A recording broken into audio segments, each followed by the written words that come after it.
It is so good to say it. Welcome to Cut Up's Film Review, brought to you by Maize and Blue Review. I forgot how much all that stuff rhymed in the beginning. I'm Trevor McHugh. I forgot about that.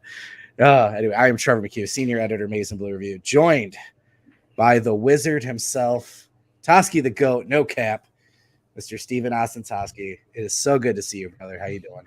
Doing well. You guys have been hard at work. You guys have been grinding for a long time. It's great to see the site continue to move forward and grow as it has, and happy to be back in the chair doing some analysis with my good buddy Trevor here. So happy for football, happy to be here, and thanks for setting this up, man. No, of course. I told you when I reached out to you that you are our most valuable piece, and I always appreciate you letting me come in and be a part of this with you, and I get to just watch you work, man. I'm excited. So, like you said, we've got football, real football. It's been 9 months of manufactured conversation. We've got plays to look at.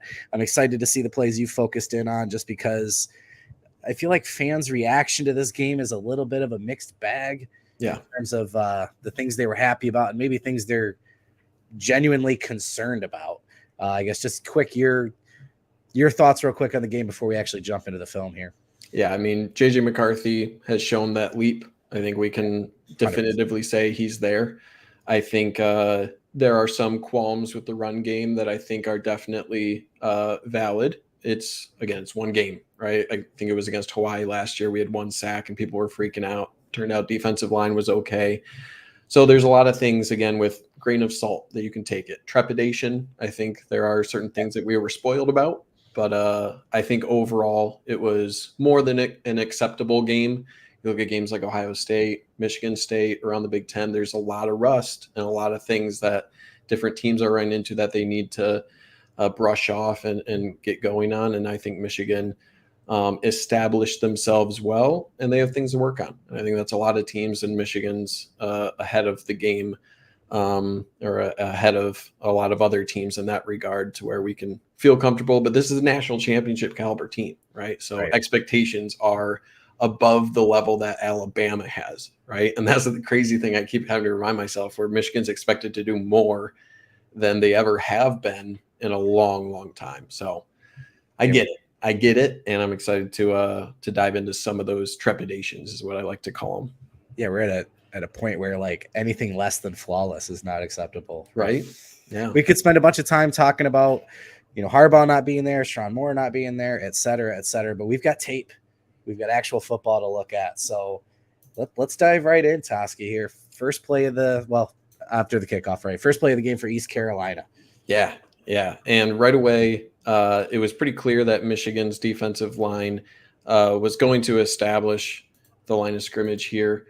And I think it was a relatively quiet day for most defensive linemen not named Kenneth Grant, and we'll definitely get to that. But this one, you could just see the blowback of a couple players here. And I wanted to point out Braden McGregor had a really good start here. So his job on the outside here, keep that outside arm free. Right, you got 2 linebackers. You got Michael Barrett doing a good job flying up. Junior Colson kind of watching where the gaps are forming here. But Braden McGregor on the outside, keeping that outside arm free. Look at that shuck to the inside of, I believe that's a tight end there. And then that swim move to get that outside arm free, right? And the other player to point out here right in the middle, I think that's Chris Jenkins, just below him right here, doing a really good job staying up against this double, right? It's a really difficult job with 2 guys here. This frees up Michael Barrett to come flying through this A gap and provide support. So because you're able to hold up that double there's Junior Colson able to blow back that lineman, really fill that A gap. You still have Chris Jenkins there. And then with this really good play from Braden McGregor, shucking this guy off, keeping that outside arm free, right? Where's this running back going to go? Outside's not there. You have Junior Colson flying through a guard here. And right away, you see the aggressive linebacker. You see good play from your defensive end. And then the rest is just cleanup, right? Everyone else swarming to the ball. Just really good job, right? And I think this was consistent, actually. I think that's that's Mason Graham. I'm sorry. You have Mason Graham doing a really good job against the double team there. This is Chris Jenkins. So yeah, right away, I think that's what we expected, right? It's ECU. They're an overmatched team. And we wanted the defensive line to show, strength of the team, to show that strength right away. And when you see guys being blown back, you see Mason Graham holding up to double team, a 0-yard gain. That's exactly what you want right away to establish that line of scrimmage. So nothing special, but again, this is what you want to see. You want to see guys holding up to double teams. You want to see them impose their will and not give up anything early here. Yeah, strength definitely won the day with Kenneth Grant, Mason Graham, Chris Jenkins on the inside. And then as far as edge players, Braden McGregor and Derek Moore had a better day than the weak side guys with Harrell and Stewart. Sure. We'll get more into the pass rush and pressures, no sacks, et cetera, I'm sure. But yeah, great call out right out the bat that Michigan did win in the trenches, especially when it came to the run game. Yeah, and it wasn't flashy, right? There wasn't a ton of tackles for loss, but there wasn't many carries for more than 5 yards at most. So it's something that, of course, there's always going to be areas of improvement, but you didn't see ECU getting chunk yards on the ground play after play. If anything, they were getting 1 or 2 yards or right at the line of scrimmage. So here, 3rd and 4 here, want to get off the field early. And just a really excellent play from Keon Sabb, right? This pass, and I think this is also something before we even get into Keon Sabb's coverage here. This is kind of what ECU is looking to do. 1, 2, 3, step, throw the ball up, right? They're not looking to have the quarterback sit in the pocket all day. They understand they're a well-coached team. They understand their deficiencies and Michigan's strengths, and they're not going to hold on to the ball in the pocket very often because it's not something that's going to be a productive offense against this Michigan defensive line. So the pass rush, doesn't really matter all that much. You are bringing a few bodies here for Michigan. You're saying a couple of stunts here, but you're bringing 1, 2, 3, 4, 5, 6. You got 6 in for pass protection here for ECU. But again, with the quick throw, essentially mano-a-mano on the outside here for Michigan. Everyone's manned up, and then you got 1 deep safety here. So this is just 3-step drop, throw it up on a seam route here. And Keon Sabb, I really want to point out his technique here. Really good job. If you're not able, as a safety, right, you're in trailing position here, you're trying to catch up, a little bit of hand fighting. If you're not able to get your head around, watch the hands of the receiver, right? And as you see the tight end 80 here try to work back towards the ball, Keon Sabb doesn't have time to look back for the ball, but he follows the hands, right? Where are the hands of the receiver? Where are the hands of the tight end looking back for the ball? And then get your hand in between them, right? So that's really, really positive to see a young safety not freak out in this situation. How common is it to see a young player in this situation get really worried about, oh crap, I know the ball's coming, and just get too much into his body? And he doesn't here, right? He's not able to get his head all the way around. He's able to stay calm, stay engaged, stay on the hip here, get a little bit of body here, and then boom, right there, right? Follow the arms of the wide receiver. You don't have to locate the ball exactly, but put your arm in the way. And that's exactly what he does. So this is really good for his development to get him these snaps with, a couple guys in the secondary banged up. But him being in man position in this tough route to cover, seam route's really difficult.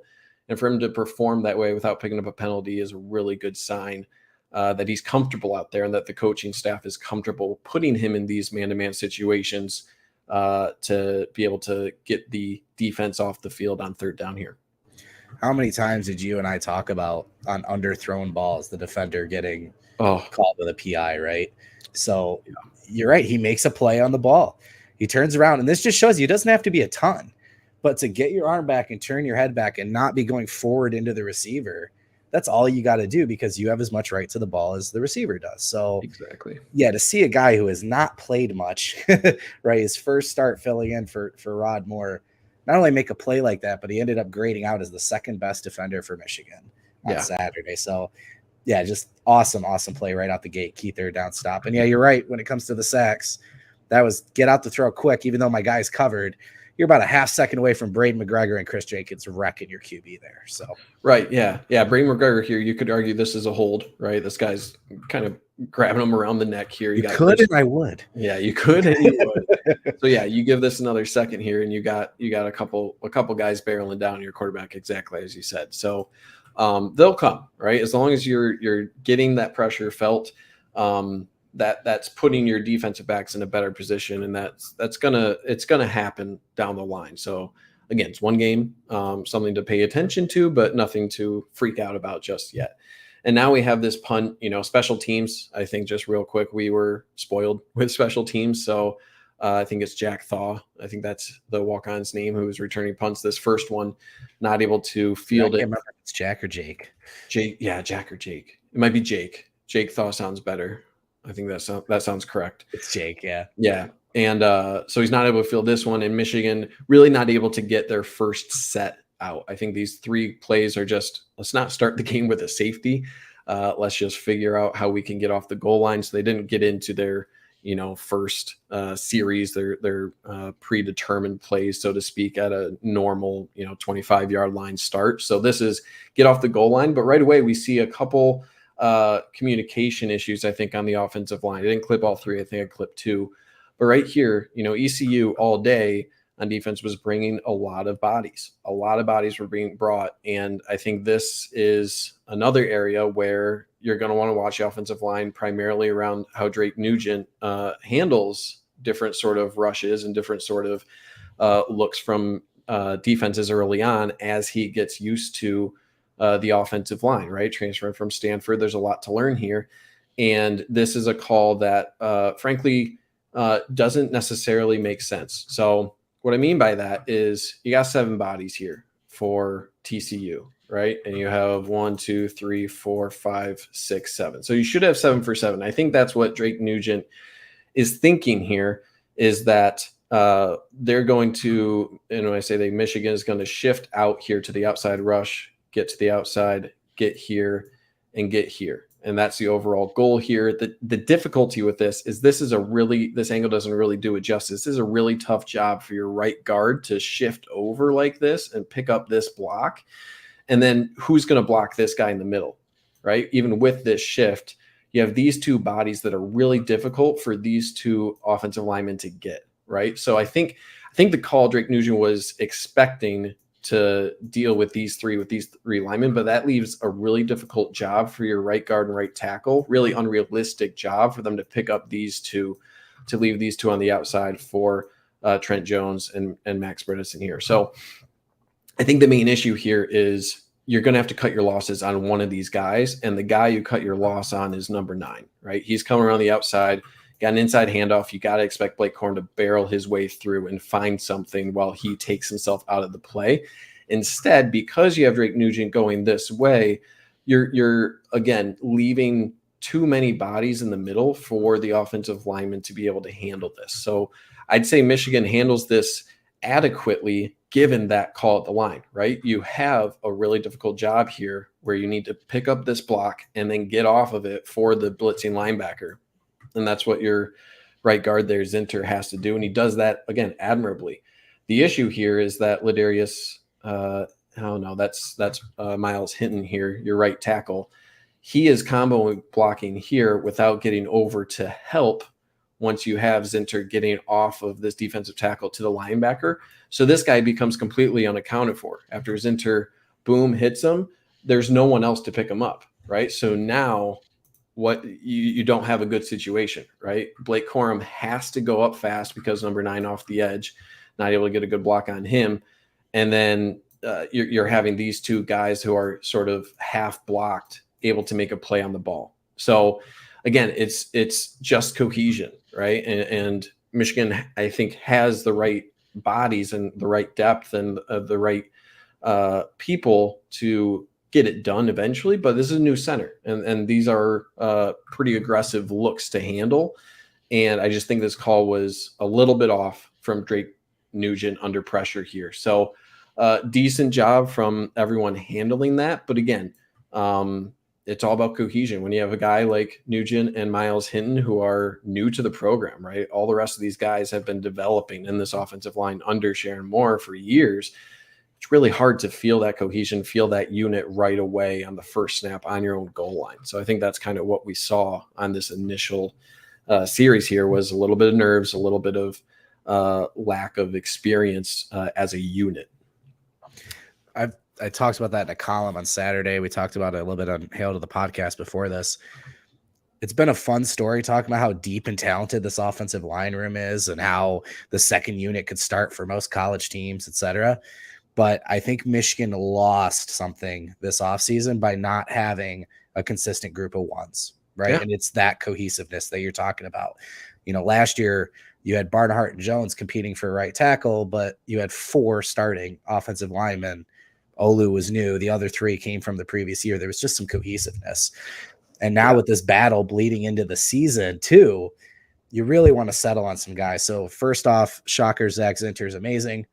Like him adjusting and saving a safety there is impressive. But yeah, you're spot on with the call with Nugent, and then, hitting himself, kind of getting overextended and not chipping and coming back over.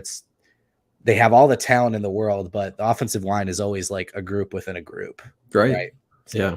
Yeah. And we have to bring up a good point about Olu, coming in last year, really as the guy who came in, just an exceptional, best center in the class. So it's really difficult. Drake Nugent, I think he has a lot of promise and can be a very good center, but coming in, late and not being, Olu Watimi, who's just an exceptional center. Those guys are really hard to find. And it might just take a little bit more time for that comfort level to get here. So here's your 3rd down and 11. And this one relatively, it's a good call here at this point. So I like the adjustment. I like the blocking, especially play side. And you look initially, and this looks pretty well blocked, right? Pretty well blocked. Good block here, Nugent. You got a little combo block here before working out to the linebacker. So this looks good initially. A couple things. You'd like to get this block a little bit better on this linebacker. And then you cannot let this backside guy cross your face. And what I mean by that is your job on the backside here is to get your head to the inside. Your whole job here is to not let him cross your face. And that's exactly what he does, right? He's the first guy who makes contact with Donovan Edwards' legs. So you just need to do a better job there. That inline, I'm not sure exactly who that is. That might be Hidden or Barner. I bet that's Barner there. Yeah. You need to get your head across, right?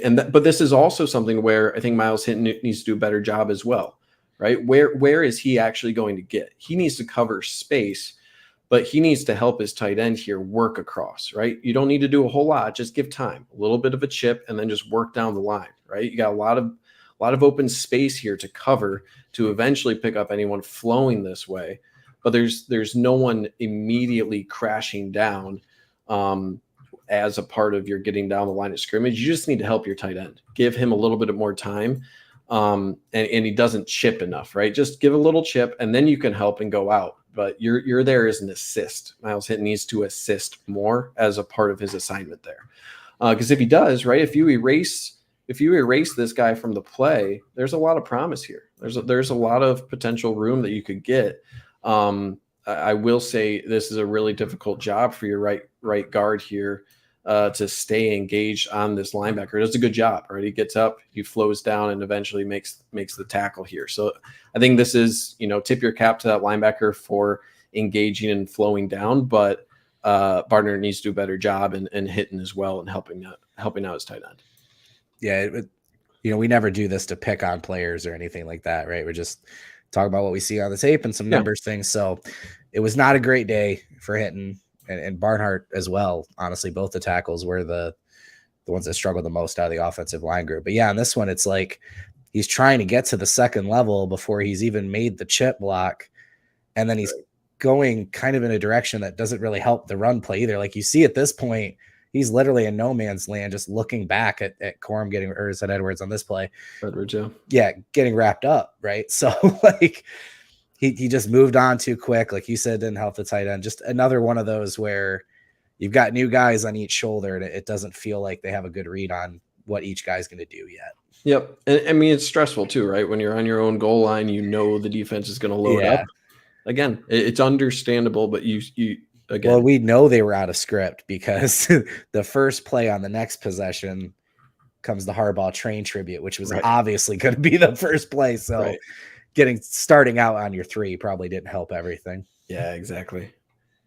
Okay, moving on here. So I had to punt the ball away. Here's East Carolina midfield. And again, this is just defensive line, just doing defensive line things. This, I wanted to point out, Derek Moore, I think, did a really good job. Or no, that's Josiah Stewart. Sorry, number 5, doing a really good job setting the edge here. So Josiah Stewart, number 5, getting a lot of depth here, but not too far, right? He understands his role here. As soon as he sees the handoff, he stays here, and then he anchors that edge, right? He's not the biggest guy, but he does a really good job, and that forces that running back inside here. And then shout out to just guys doing their jobs, right? And what I mean by that is outside shoulder free, boom, you had that from Josiah Stewart. Cam Good here, get in this gap. You have Mike Barrett already flying up, right? Get that A gap. And then it's just flow to the ball, right? This is just assignment football. No one's doing anything super special here, right? But Michigan takes advantage of a guy falling off, right? Trying to get to the second level here off of this double team on Kenneth Grant, which good luck. And they're trying to get out here to Colson, and Colson just shoots through, right? This guy falls down, and that, because everyone else is doing their job, that's a free lane there for Junior Colson to get through. So everyone did their job, right? No, there is no gap here for the running back to go, and that creates a little bit hesitancy. And because that guy slipped, Junior Colson's able to get through and get a tackle for loss. So really good job, right? And then everyone just continues down the line, right? Everyone after the hesitancy, the potential cutback, everyone's flowing, right? You got Kenneth Grant flowing, you got Derek Moore flowing. Everyone has just muddled up the play, and it's a party in the backfield. So again, don't have to do anything crazy. It's just take advantage of playing assignment football, and if everyone does their job, good things are going to happen. And that's exactly what we see on this play. It's always difficult to know what's true RPO anymore, right? So Yeah. Don't know whether there's a take option here for the QB, but Derek Moore does make a good play, knowing his assignment here, staying home. And then as soon as there is a give, then he takes part in going after the ball carrier. Yeah. Yeah. Again, assignment football. I didn't even notice that. You're right. This is the mesh point, right? And this is who the quarterback is reading, because you have Derek Moore staying home, right? His eyes are right here because he's staying home. That means give. You do have potential, flare out, whatever here. But yeah, because it's good assignment football, exactly what you said. He's able to read that, okay, I'm staying home. He's going to give, boom, and then goes down the line. So good call out by Derek Campbell and in the comments there to notice that. So again, man, when you're against an overmatched team. Fair enough. My bad. Oh, you didn't even see that. All right. No. You and Derek Campbell are on the same page. There you sat there thinking, Trevor, you jerk. No, I didn't. I looked afterwards. But yeah, great. So again, against an overmatched team like ECU, it's just about not messing up. And that's, Michigan did that more often than not on both sides of the ball. Okay. Moving on here, we got 3rd and 9, another 3rd and long. And this is just a great play. Glad Sainer still is the first guy who gets the takeaway.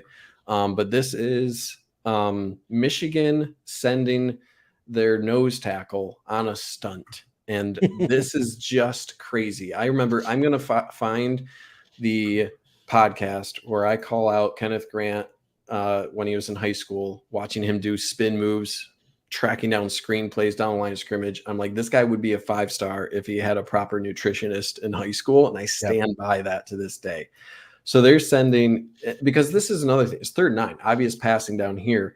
And they're keeping their 340-pound nose tackle in the game, and they're running a stunt with him, right? And that's because look how fast Kenneth Grant is here.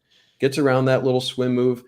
Big men should not be able to move that fast. That's fast if you see a DN doing that, let alone a defensive tackle, one of his size, barreling down. And that's what creates this play, right? That's what creates this play. Give Cam Good a really, an assist here on this as well, because he takes up a lot of bodies, right? A lot of guys have to take Cam Good as well, because he's, probably 330 in his own right, if not more. So he's just taking up bodies, right? Just get everyone, be the fullback of the defense there, just barrel your way in, and look at that lane that's created for Kenneth Grant. He's too fast for the defense or for the offensive lineman to recover. So that's what forces the quarterback to step back here, right? Look at this throwing motion. When you have your legs, when you're throwing from us, instead of your left leg in front of your right stepping into the throw, he's throwing off his back foot here. He's throwing a back foot lob here, and he doesn't get the depth. Oh, we lost Trevor. Okay, we lost Trevor. We'll see if we can let him in. But that's what creates this play. That's what creates this play. Did Kenneth Grant boot you out of the room as well, Trevor? I don't know what happened. It's all good. But Kenneth Grant barreling down, that's what creates this terrible throwing motion, right? Because there's a 340-pound man in your face.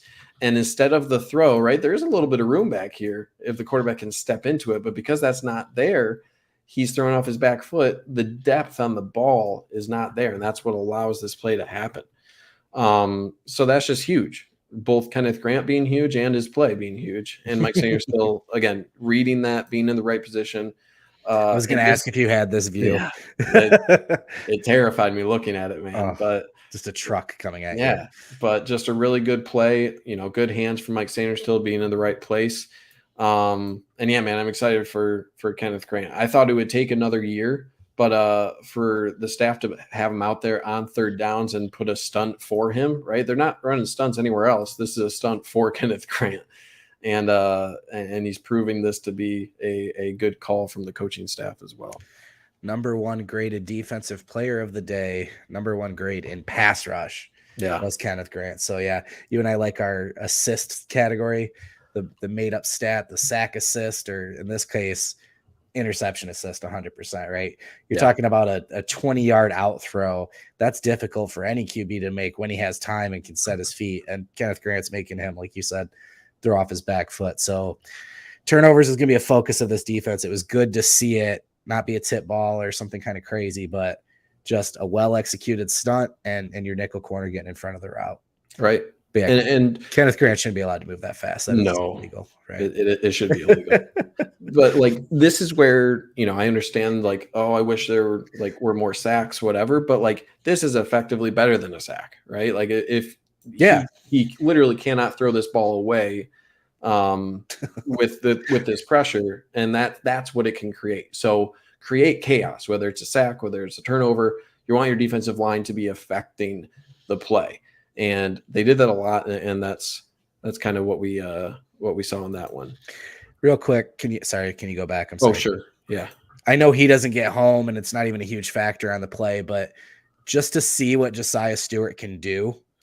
Yeah. Even being undersized, the way he's bouncing off of these double teams here and ending up free, and maybe he makes some noise on the play if Kenneth Grant isn't already there. But the dude just reminds me so much of Uche. I know it wasn't a huge day for Stewart, but he will go right into a tackle, push him back. He's got swim moves. He can get really low. Stewart's going to make some noise this year. Yeah. I mean, there's a reason that they had to keep this guy in to chip him, right? If this tackle's the only guy blocking him, good luck, you're gone, right? And like that's a clear path. So there's a reason they kept him in to chip there. He's going to pick up some sacks. It's a matter of when.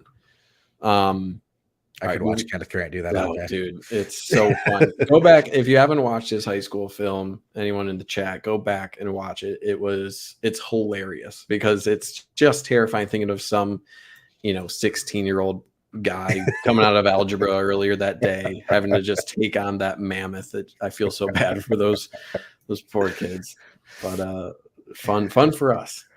All right, here we go. 3rd and 7.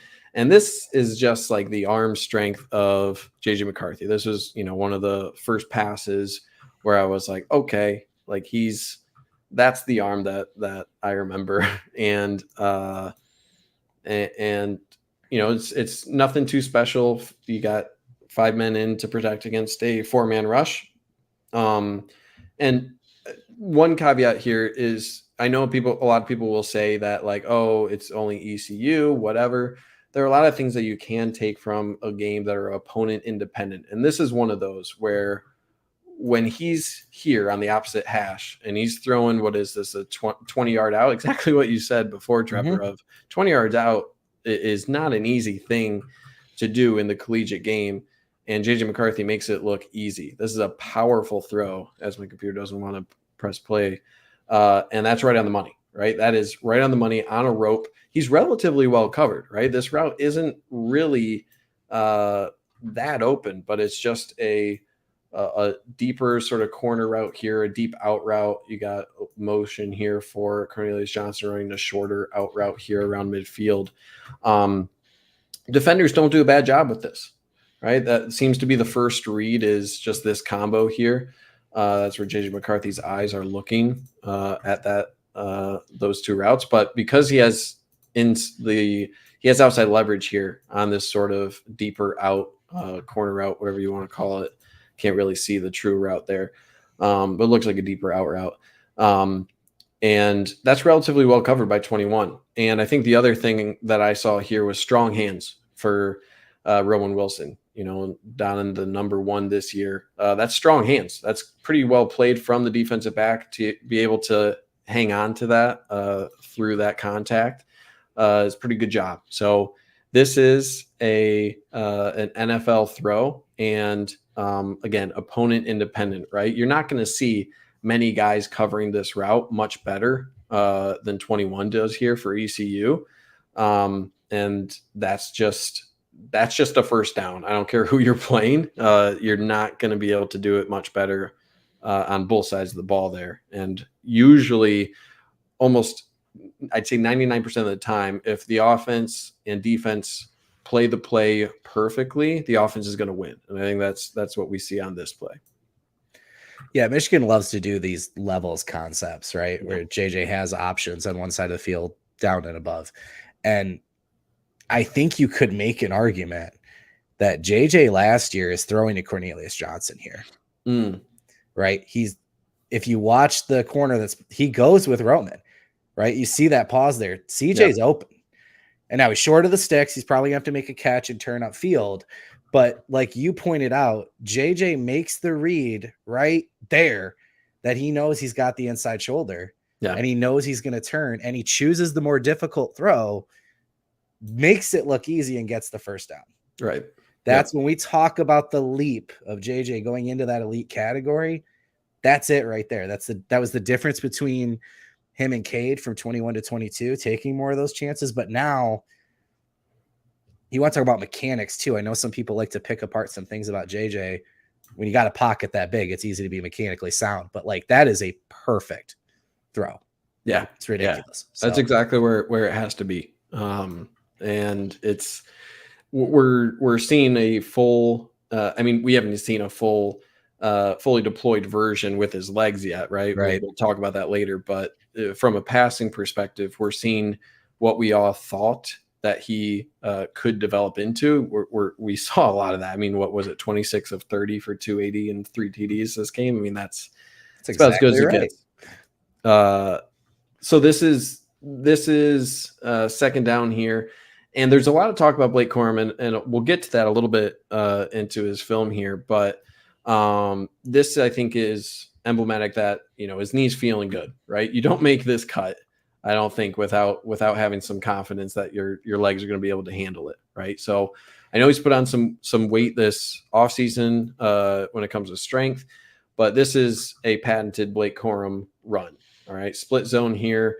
You're bringing Max Bredesen across the formation here. So the main objective here, you see the offensive line, pretty much everyone on the offensive line is slanting down this way. You're bringing Max Bredesen across the line of scrimmage. His job is to pick up the edgemost defender here. In this case, it's 25, right? 25 is the last guy coming down here.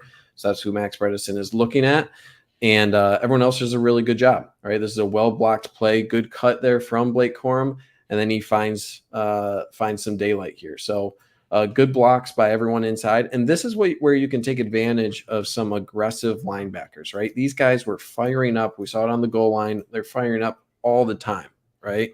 Especially when you have a guy like Blake Corum in the backfield. They're going to fire up to close out those gaps. So that makes the job of these offensive linemen a little bit easier when they're looking to fire off to that second level. That's where you're really able to get engagement here from Carson Barnhart, you're able to get those guys engaged with those linebackers quicker as a result. So it's a good job here from Blake Corum finding that route, right? I think he maximized yards on this. And I think that's something that we saw a lot with Blake Corum last year. I think later on in this game, there's a few opportunities where he didn't maximize those yards, which was rare to see, but I think he just did a really good job of maximizing yards here. And this is a good play call to take advantage of the aggressiveness of that second level from ECU.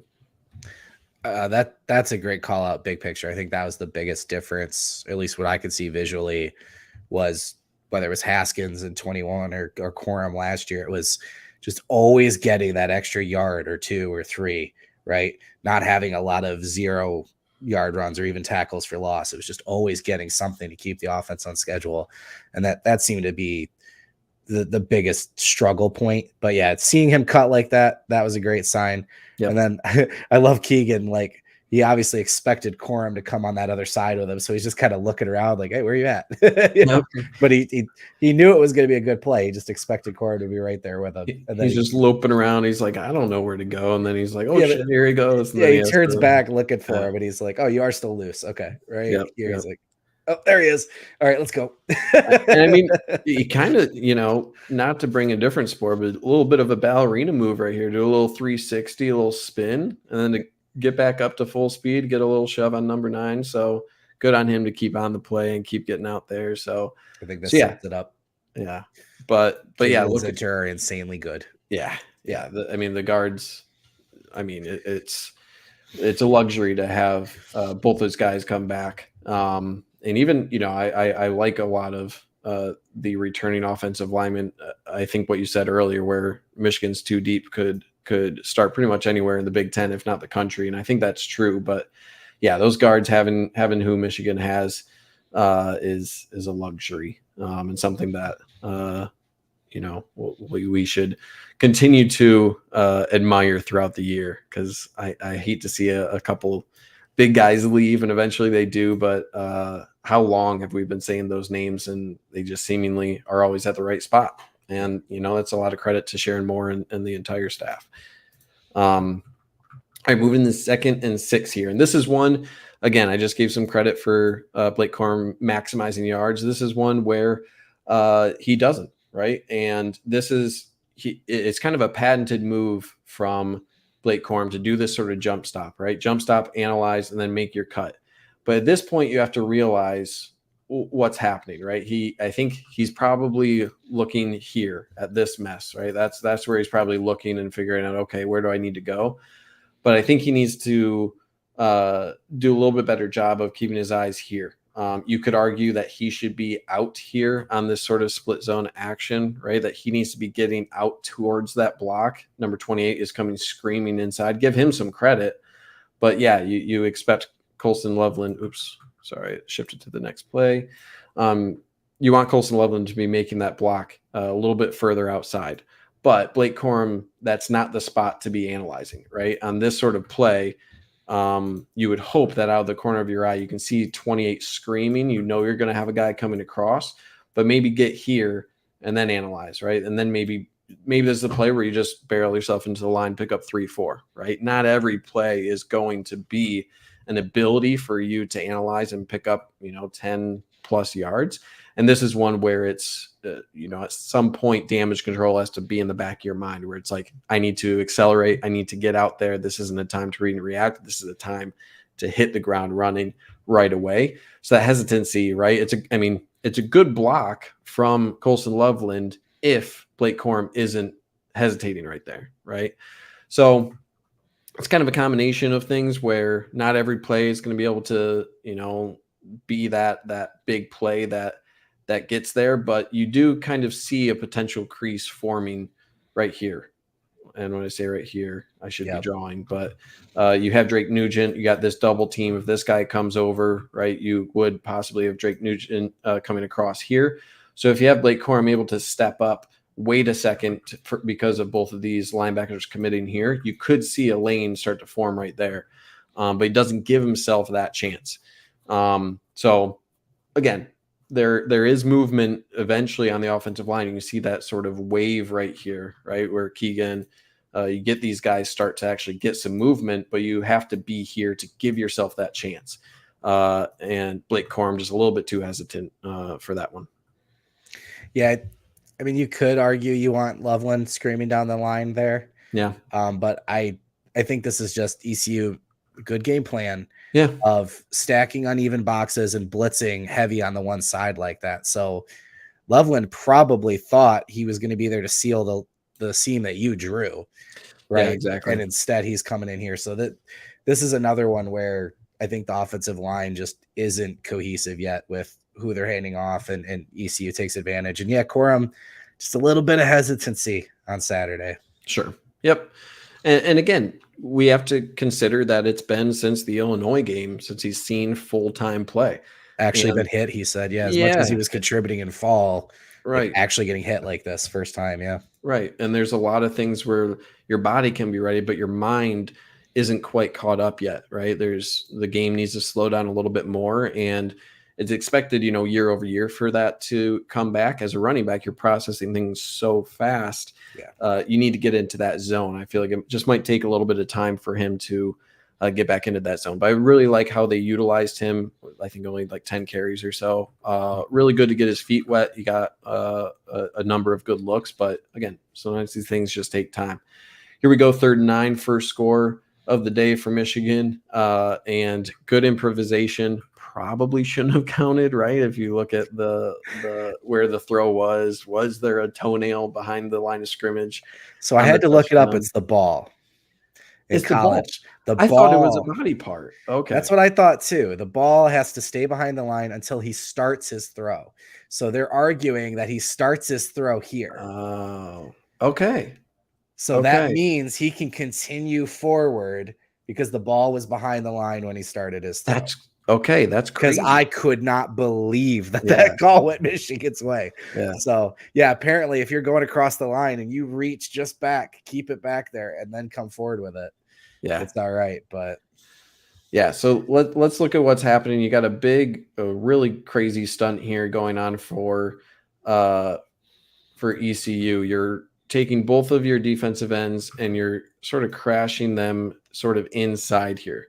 And then you're doing big loops here from your defensive tackles here to kind of form this boom. Here's your defensive ends in the middle, defensive tackles on the outside. So it does create some chaos. It does create some chaos here for the pocket, right? Not the best handling from Miles Hinton, your right tackle there. You'd like for him to stay engaged a little bit more. He gives up the inside there a little bit too much, that inside move. And that's what causes McCarthy to take off, right? Admirable job there from 65 there. I should have the depth chart. Zach Center, how do I always forget? I'm bad with numbers, man. But yeah, Zach Center does a good enough job here on number 90 to realize, hey, I need to get this guy out of there, and that gives enough room for JJ McCarthy to step up. And give JJ McCarthy credit, because I think a previous version just takes off right here, right? But it's 3rd and 9, and you're keeping your eyes downfield, nothing really there. Boom, something's there. You see this little movement right at the end to try to stay. He realizes he's probably close to the line of scrimmage just to get a little bit horizontal to make sure he doesn't cross the line of scrimmage. So, if he doesn't do that, then maybe doesn't, get the favorable call here. But good job keeping his eyes downfield. And if we look initially, we have the full field here. Nothing really comes open right away, right? If you pause right here before he starts to duck out, the only one you could really argue is who is that? English, or no, that's Frederick Moore. Frederick Moore here, number 3. Yeah, you might have an area right here, but everyone else, with the zone coverage here for ECU, nothing is really coming open there. So once you're in scramble mode, it's a really good job. The initial sit route here for Roman Wilson, really good job of him turning up field and finding that open space. Really good job from him. And that really was the only option here. So really good job for JJ McCarthy to keep his options open, look around. And, this is kind of what builds that rapport between a quarterback and wide receiver when things get hairy, who are the guys who can continue to make themselves open in those situations. And that's something that Rowan Wilson really took advantage of on this play. I think that's the piece of Ronnie Bell they need to replace the most. Absolutely. Is adjusting to JJ and finding gaps. I mean, he was still on his route here, but just getting open for the quarterback, right? That was something Ronnie was really good at last year. Yeah. And yeah, Roman does this short little sit down and then right there takes off. Yep. So, and the threat of JJ McCarthy's legs here, right? That's what brings the safety who was right here, right? That's what brings him screaming up. Without the legs of JJ McCarthy, I would argue, or you could argue, and it's fair, that any quarterback running in this situation would bring that safety up. But JJ McCarthy's legs and his running ability asserts itself on a different level than most other quarterbacks in the league. So it's a really good job just for that recognition. And, lucky or not, this is something that's going to pay dividends in future games as well. Okay, moving on here.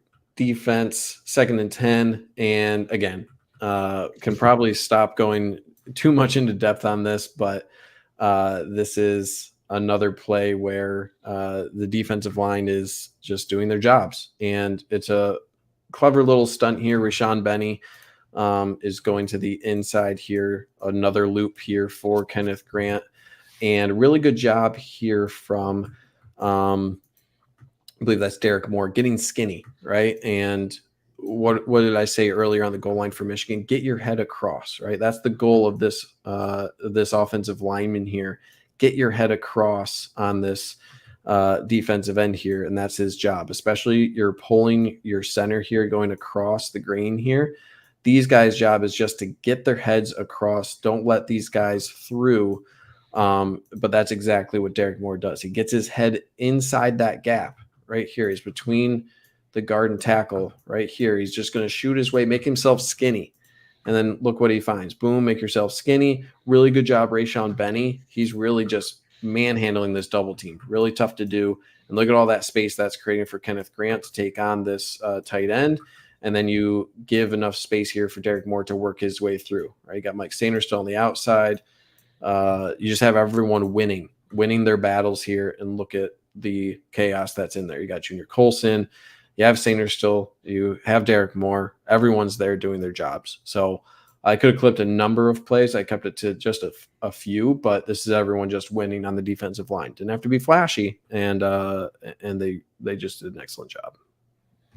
No, it's a great example. And there's some guys in there like TJ Guy who, aren't fixtures of this defense, right? Yeah.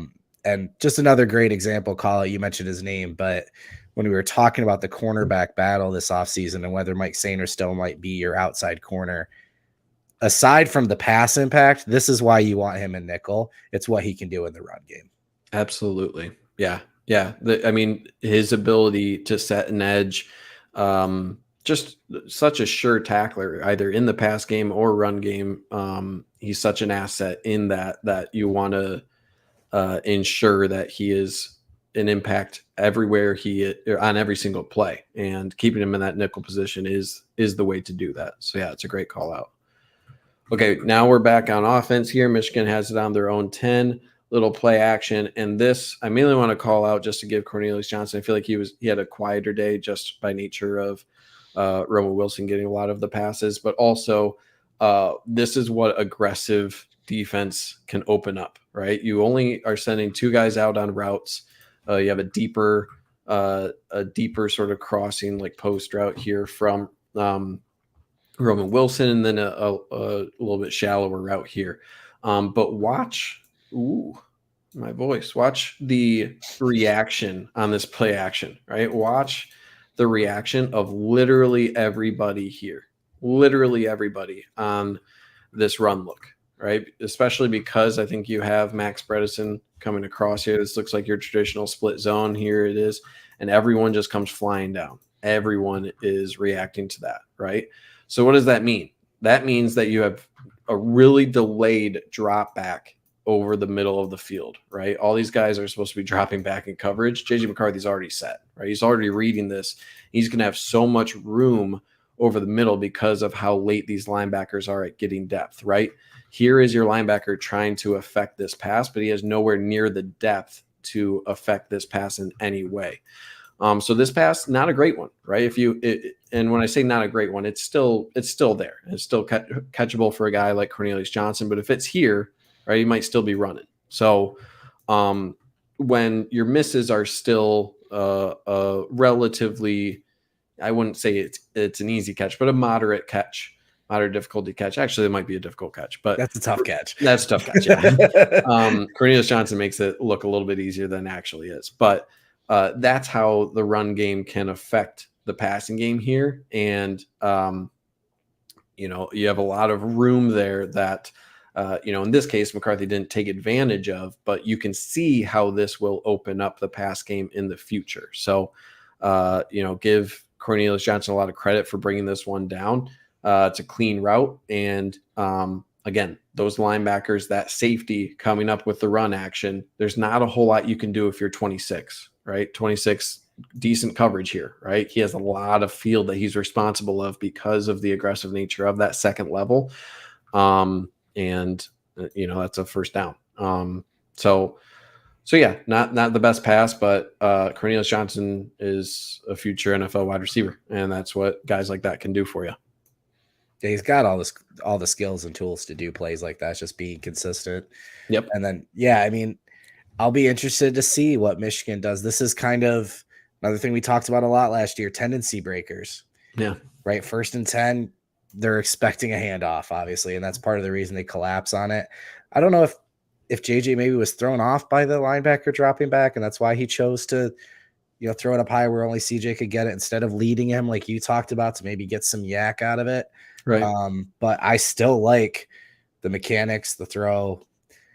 I mean, I don't know. I think he probably could have kept it lower. I'm with you. I don't know. It's tough to tell from that angle how much impact that dropping linebacker right there has on it, but I like it. Yeah. That's giving the guy a chance to make a play and him rewarding you for it. Right. Yeah, exactly. And I mean, there weren't a whole lot of inaccurate passes. If your guys are still catching some of your worst passes on the day, great point. It is what it is.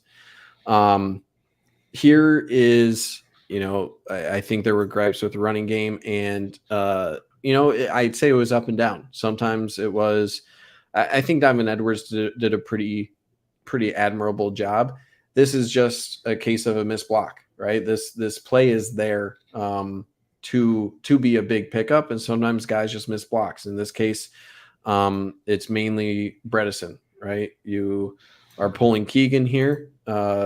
Keegan is pulling here. He's going to take the first guy through. You got Bredesen trying to take on the edge, and that's a block that he should win.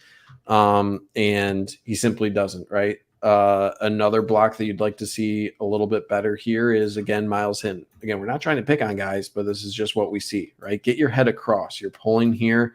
The job of a lot of these blockers, just don't let anybody in, right? Block across, fill this gap left from this pull. It's a tough block here for Miles Hinton, but you want to work across that, right? You'd like to see a right tackle there.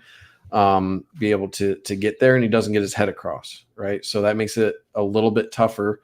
And because he's not able to get his head across there and get any movement, that opens up a lane for this backside linebacker to work through, right? If you're able to get engaged and get a little bit of movement this way, that makes this gap a lot smaller.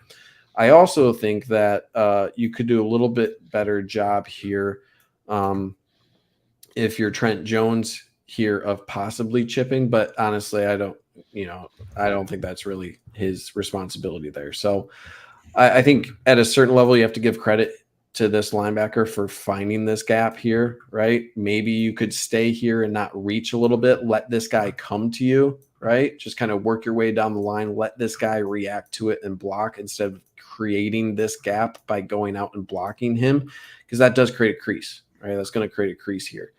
But Max Bredesen needs to do a little bit better job staying engaged there, right? You don't need to kill the guy. And I think that's what the block that Max Bredesen is going for here. You don't have to murder him. You don't have to, even though he's, a defensive back.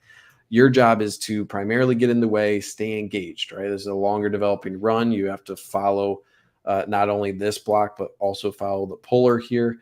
And then you could do a little bit better job on this block as well. But at the end of the day, I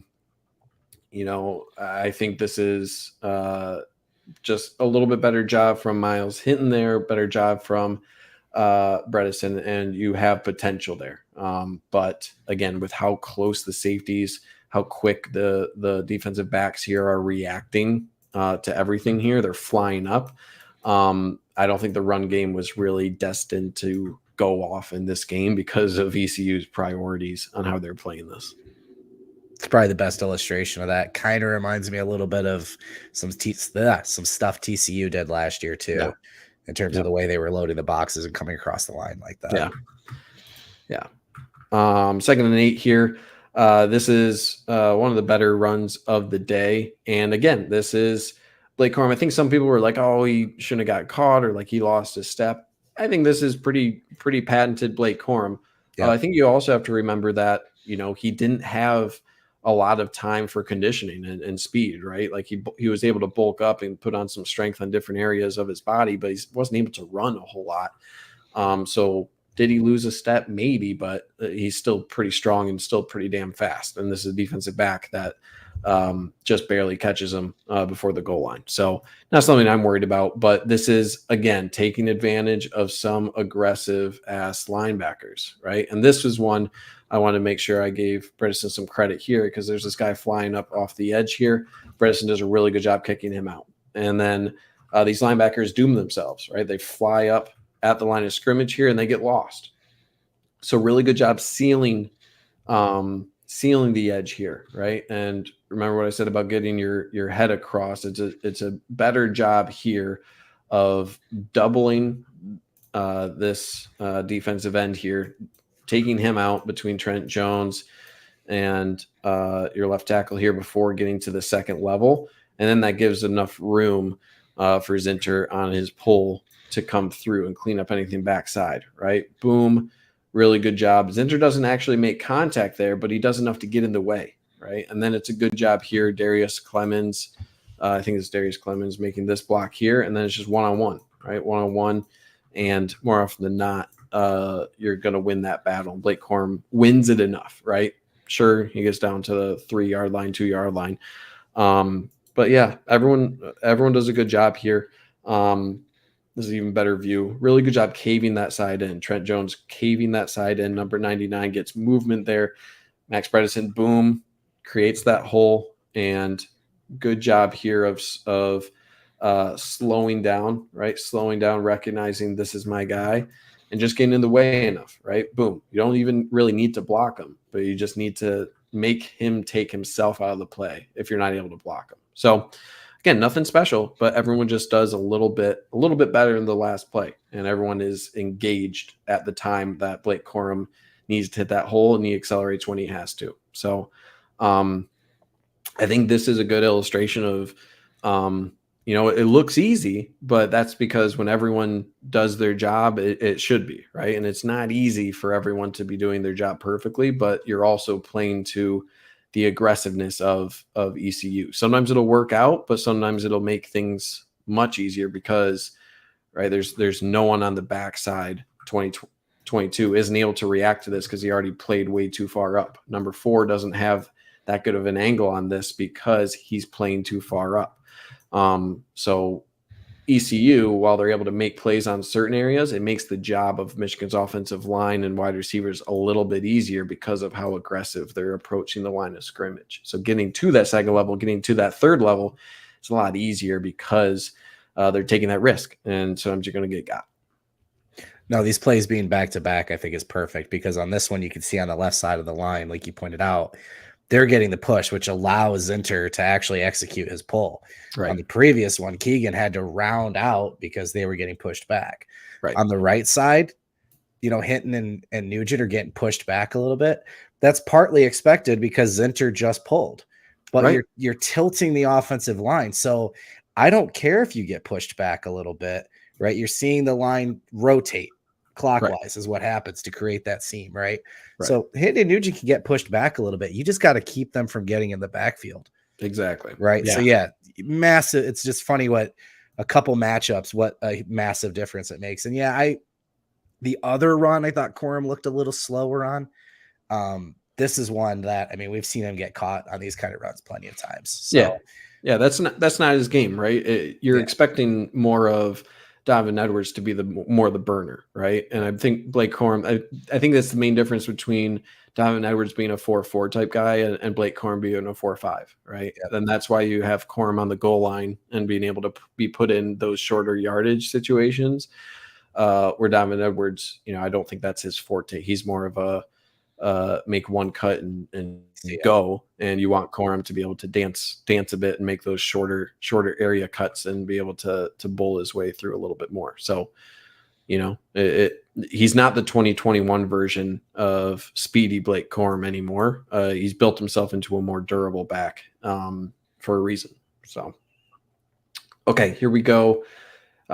Second quarter. This is Ernest Hausmann, right? And this is an end around. And again, this is everyone doing their job. I really like how everyone established the edge here, right? So this is good patience here from Derek Moore on the edge, right? He's waiting here to make sure the quarterback isn't taking it. As soon as he pitches it out, then he's going to accelerate straight down the line of scrimmage. You have Ernest Hausmann working outside here. He has the next gap to the outside. And then you have, I think that's Mike Sainer still on the outside as well. So Mike Sainer still is doing a really good job taking the outside, right? How many times have you said, Trevor, already, you want him in the run game? You want him engaged in that. He's going to take his outside shoulder, have that free. Ernest Hausmann has already recognized this is the guy who's going to try to come up and block me. I need to beat him to that spot, bring a full head of steam, and be able to make a play here. And then you have Derek Moore, your cleanup, right? Just don't let anything inside. Continue down the line. If this guy wants to try to cut back, that's your job. But trust that everyone else is going to do their job. And everyone does it perfectly, right? Everyone is exactly where they need to be. Mike Sainer still forced this guy to cut up, right? Ernest Hausmann engaging this guy at the line of scrimmage, outside arm free, boom. Here's Derek Moore flying down the line of scrimmage. So this guy comes back, you're dead. And then you have Keon Sabb. He's flying up too from his deep safety spot, and he's there to help clean up as well. So everyone's doing a really good job flowing to the play, keeping their outside arm free where they need to. But I'm really impressed with Ernest Hausmann, transfer from Nebraska, coming downhill, recognizing where he's blocking. He accelerates right there, boom, takes on the block, blows him back, has that outside arm free, and wraps up. That's textbook athletic linebacker play. Really good technique from everyone on this play. And it's hard to beat, right? Like, show me where ECU finds success on that. Show me how any team finds success when everyone is playing as soundly as that. So really, really good day for Ernest Hausmann. So he ended up leading the team in tackles for the day. Only played 29 snaps, but actually played more than Colson or Barrett. And then graded out the top three defenders: Kenneth Grant, Keon Sabb, Ernest Hausmann. So really good day for those guys. Sainer still was right there with Hausmann in terms of grade as well. And yes, like textbook, this is why I like him in the nickel, because once that run switch comes on, this is a guy who got end arounds at wide receiver, who was the lead blocker at wide receiver when he was on the other side of the ball, right? So he knows exactly how to play against this. Yeah. It's just really fun to see. So this is a play that doesn't go well, right? And I put this one in just because this is what happens when you don't set the edge, right? How important it is to play sound. And this is one where I don't think I can say definitively who doesn't do their job. I have an idea that it's Josiah Stewart. I'm not 100% sure, but there's little nuggets of information I think that we can take to determine whose job it was to keep the edge here. So the main thing I'm looking at here is Rashawn Benny is working right in this gap here. He has a double team that he's taking on right here. And this offensive lineman wants to release to get onto Mike Barrett. So I think Mike Barrett has this gap right here where Rayshon Benny has this gap between the guard and tackle. Okay. And I think that I'm gleaning that just from the initial reaction of Mike Barrett, right? It seems like he's heading right between this. So what that leads me to believe that Josiah Stewart needs to be keeping his outside arm free. He's responsible for the outside gap. And he doesn't, right? If we move forward here, good engagement initially and working down the line of scrimmage here, but you need to work to the outside, right? And he continues to work to the inside here and just gets washed down. He gets washed down, and that creates this open gap to the outside, right? He cuts off the initial option here for the running back, but that allows the bounce. And when you have two guys reacting to the same gap here, right, that's going to create an open space here. So that's issue number one I see. Issue number two is young safety not recognizing the body language in the backfield. What do I mean by that? When you see this mesh point right here, right, what do you possibly see happening? Either it's going to be a handoff, right, or you have the quarterback reading something over here, right, whether there's an RPO, something going on here, a little screen, bubble action, whatever it may be. It's very rare for this to turn into anything over here, right? You're not this mesh point, whatever he's reading over to this side with his eyes. How often are you going to see a fake here and immediately something here? Okay. And I call that out because this is Keon Sabb, right? Young safety. Look at his eyes. His eyes are initially here, the right spot, right? He needs to be reading this body language and then keep your eyes here a little bit more, right? If this is flipped the other way where the quarterback is looking over here, like a mesh point here, then sure, then start to key in here. But this body language doesn't tell you that this is an immediate threat. So watch the eyes here of Keon Sabb as I move forward here a little bit. His eyes are going to shift, right? Now he's shifting over to this sort of slant route. But effectively what this does, this runs off your corner and takes your safety away from this play, right? Look how long it takes Keon Sabb there to recognize that, oh shit, there's a run, right? Only right now do his eyes shift back and you've already lost the edge. So he's not able to react to this quick enough.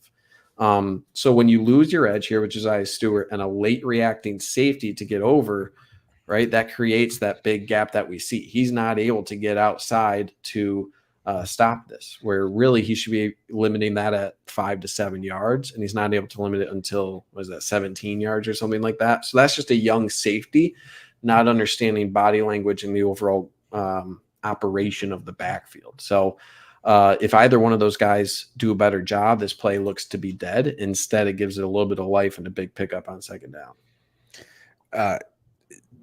Brock brought this play up during Hail to the podcast and mentioned Barrett not sealing the edge. And I said, I think we're talking about the same play, and I think it was Stewart. So yeah. I agree with you.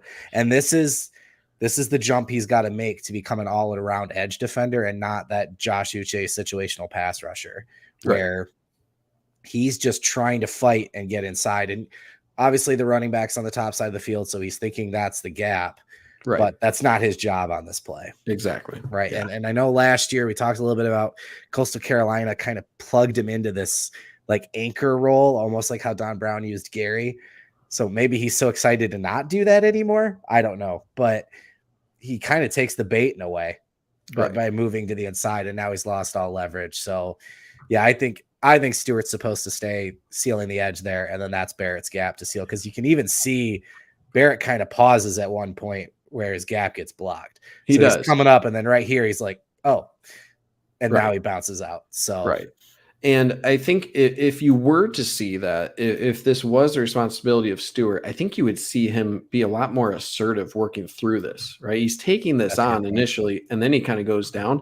If his job is to take this gap, there's room there, right? Take this assertively, work your way, boom, just go, and then you'll be able to loop.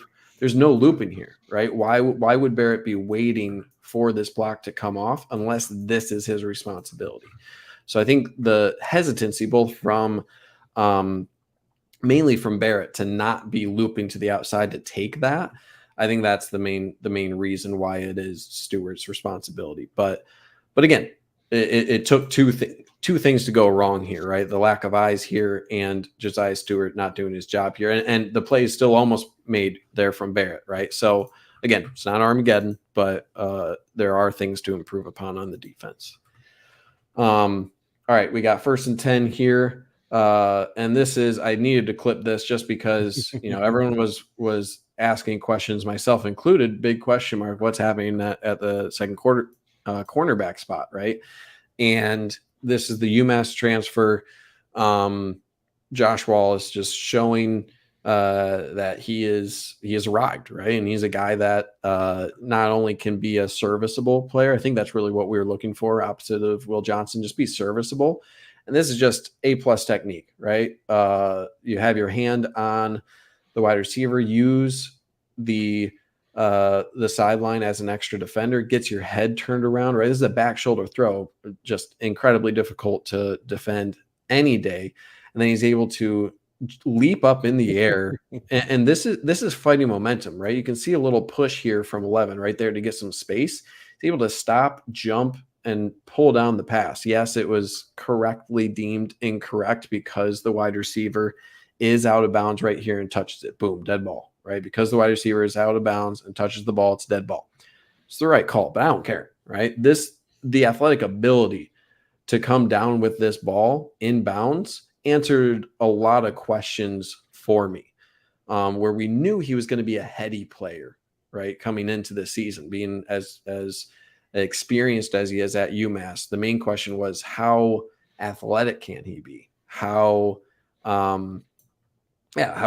what will his technique look like? Will he be able to hack it and be a plus player, not just serviceable? And it's about as athletic of a play you can see a cornerback make on top of the excellent technique to be in that position in the first place. So answered a lot of questions, whether it was called an interception or overturned, whatever it may be. This is exactly what you want from your cornerback. You can't play it any better than that. Yeah, CB2 done, right? Yeah. So he's done a great job since he arrived. And then this is the hand fighting, using the sideline as the defender, and he looks back because he's reading the receiver, so he thinks this is going to be a deeper throw, right? That's why he's letting his momentum carry him further down the field. So when he first sees the receiver look up there, the ball's coming, and he turns back to then turn his body another 180 degrees here when he sees the ball. That's ridiculous. Yeah, really crazy play. And it was really the right call. The receiver touched the ball, but that doesn't impact anything he did on that play. It's awesome, man. Yeah, it answered so many questions. That's great. I thought it was going to be a platoon, and it still might be, right? There's still other guys on the roster that I'm sure will rotate in at that spot as Will Johnson comes back in. But to have this, right, to have this kind of athlete on the outside here, and again, it's ECU, but everything technique-wise, right? Running with it, hand fighting, boom, the turn of the head. You don't do this unless you're an exceptionally comfortable and well taught, well coached, and athletic guy. And that's just what it is. So sure, there may be some faster guys, good wide receivers that he'll see that, maybe we'll get him once in a while, but this inspired a lot of confidence in me to be like, you know what, he can hack it. and he's got more athleticism than I thought he was going to bring to the program. What a luxury, right? I thought it was going to be a high floor guy. And now I'm questioning how high can the ceiling of this position be, let alone the floor. So again, whether it's an interception or not, it doesn't matter because it proved a lot to me. I think, and I know we have more film, so I don't want to stand on this too much, but I think people forget when somebody's really, really good on a bad football team, we don't get to see the best version of themselves because every play today that we've looked at, we've kind of talked about, well, this guy didn't do his job and that caused this to happen, right? So putting him in a defense for the first time where he's surrounded by players that are at his caliber allows him to be a better player, right? So if Will Johnson's going to be the guy that's locked down and maybe teams are looking to throw away from him, and you can do this on the other side of the field, right? And once he starts to have faith in the safeties behind him and things like that to allow him to make plays, I was with you. Kind of thought floor situation, maybe somebody else takes over midseason. It was almost in my mind like Jamon Green came back this year, Right. like that level of whatever. But that's an incredible play. Yeah. Yeah. You don't see a lot of guys making that play. Okay. Here is a couple plays. I'm not sure if I include the other one, but this one I wanted to give Donovan Edwards some credit here on hitting the hole, and also Cleo Mullings does a really good job. So that's Barner on the outside and Cleo Mullings doing a good job thumping his guy. So acting like a lead blocker here. And this is tough blocking all around because everyone has to get moving, right? This is a jet sweep. Everyone is working in space. Every single guy is off the line of scrimmage, moving to the outside. Boom, Barner needs to pick that up. You need to lead the way if you're Cleo Mullings for the first guy flowing to the play. So this is tough to block. This is really showing your athleticism. And it's more about, again, getting in the way and turning your body, right? This is a good example, kind of what you were saying about Nugent on that Blake Corum play, where it's okay if you get rocked back a little bit, but turn your body, turn the defender inwards. Just don't let him upfield this way or let him off of you. So it's okay if you give ground this way, as long as you can turn your body, and Keegan does a really good job displaying that ability here. And that gives a crease for Donovan Edwards. Good job from Barner on the outside, 89 here, picking up this block. Cleo Mullings thumps his guy, and look at the bodies. Hey, I'm sorry? I just messaged you, but I'll be right back. All right. Okay. Yeah, no worries. So really good job there. Cleo Mullings getting his block. Good block on the outside here.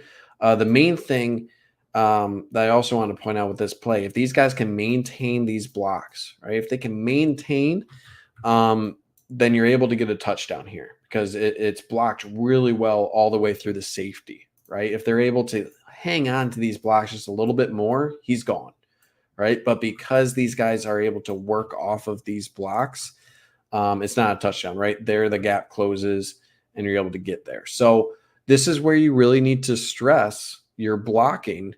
This is really where you need to stress your blocking for those wide receivers and for those running backs, right? If you're able to stay engaged here, turn your body towards the outside, create that crease. If you're able to do that, that's the difference between a 7, 8, 9 yard gain and a touchdown, right? So that's the why, right, of why you do that. So still a good play, right? Especially good job from Barner. Mullings, give credit. They still block this like pretty well, but you'd like to see more from Roman Wilson, especially. He doesn't get much of a block here. And yeah, so good play. Still could be a little bit better. Okay, let's keep the ball moving here. We still got quite a bit of the game, probably half the game left to go. This was such an excellent play in JJ McCarthy's development. When the pocket is starting to break down, right? When things are not as clean, what do you think is going to happen? And what I mean by what do I think is going to happen? What is JJ McCarthy going to do? In the past, I feel like he would have tried to run the ball. In this case, he's seeing the pressure, right? You're bringing the house here. If you're ECU, you're bringing a lot of bodies here. And JJ McCarthy's ability to reset the pocket, right? He likes what he sees here. He likes the route combination that he sees, and he thinks someone's going to be open, right? I think the route combination you have here, deep crossing route here for Cornelius Johnson. I think there's a clear out route, probably Frederick Moore. I'm not exactly sure. And then a deeper crossing route for Roman Wilson. But it's just a really good job of recognizing that the pressure's coming. How do I adjust to this to make this a successful play? I think we saw it against Ohio State, right? That big touchdown, the first touchdown to Cornelius Johnson. Here we see that ability to reset the pocket. Boom. And then he's able to throw his stick in there for the pressure and find an open body. Just really smart job from JJ McCarthy. Able to reset here, right? Really good blitz pickup initially there from Donovan Edwards. Give him a lot of credit, right? He recognized number 9. And give a lot of credit to the offensive line in general, right? They all have to shift. They recognize 3, 6, 90 here. They need to all shift over, right? Shift. Really good combo block. And then you have you have your left guard here, Keegan, able to shift over here, able to pick this up. You have another guy rushing to the outside, and Donovan Edwards recognizes number 9 and picks that up, right? So overall, relatively well blocked. You'd like to see Nugent do a little bit better on 90, right? You don't want your offensive lineman pointed horizontal like that to the line of scrimmage. You'd like to see a little bit better there, but really good job. Recognition of the pressure, resetting the pocket, plant your feet, and boom, throw the ball, right? Just really well done. The one thing I'd like to see a little bit better, moving back to the original view here, I would like to see Cornelius Johnson not fall down, right? Why are you falling down here? This is delivered in stride, right? You should be able to keep running this ball. You should be able to keep running this ball. And Mr. Martini, I don't know why I don't have admin privileges here, but regardless, Mr. Martini calls out in the chat, why is receiver falling down here? Catch that and run. And I'm with you. This ball is thrown on target. It's not an uncatchable ball that he needs to go down for. Keep your feet, right? Catch that and go, right? There's a lot of room here that I'm confident he's able to get that and keep going. So that's an area of improvement as well. So I'm with you, Mr. Martini. I'm not sure why he falls down there. But yeah, I want to call this out just because I think the level of comfort that JJ McCarthy displays, especially on this play more than any other play in the game, I looked at and said, this is a fully deployed passing JJ McCarthy, because that is right where the ball needs to be. That is the location of the 3 wide receivers, of the 3 routes here. That's where this ball should be going, and delivers it perfectly. So yeah, you'd like for some yards after the catch there. But overall, excellent to see JJ McCarthy resetting the pocket like that. Here, 1st and 10, stepping up in the pocket this time. And this is another case where earlier, I forget what play it was. It was the 20-yard out route from opposite hash to Roman Wilson, where if the offense is doing things perfectly and the defense is defending really well, 99% of the time, the offense is going to win. And this is another one where good luck defending Colston Loveland in this scenario, right? Good ability here to step up in the pocket. A little bit fortunate. Carson Barnhart, I think, got beat on the left side there. But that's just a well-delivered ball, right? Looking at the ball first, be able to set your feet. Again, good technique. Trevor was saying it earlier. Really good technique. This is exactly where that ball needs to be. High, right on the face mask. Comes down with it. Good luck defending that, right? I don't care who you are, unless you're Mike Sainristil, maybe. But yeah, you'd like to see this blocked a little bit better. There is a little bit of a stunt here, right? This blitz makes it a little bit difficult. Good disguising here from ECU. Which one of these guys is going to the outside? Which guy's going to the inside, right? But you do have both Carson Barnhart and Trevor Keegan here to address that, right? They don't do the cleanest job, especially Barnhart needs to do a bit better job continuing to get depth, right? What do I mean by getting depth? Just continue to open up here. Stay engaged, stay close, but just open up a little bit, right? Then leave yourself open for one of these guys coming to the outside. Don't go all in on one of these guys when they haven't committed yet. Now they're committed, right? And he does a good job passing off, but he's not able to get off of that to pick up the block, right? So a little bit worrying that he's not able to pick that up, but luckily this play develops early enough for JJ McCarthy to get the ball out before the pressure gets there. And then Myles Hinton just gets beat, right? Just straight up gets beat on the outside.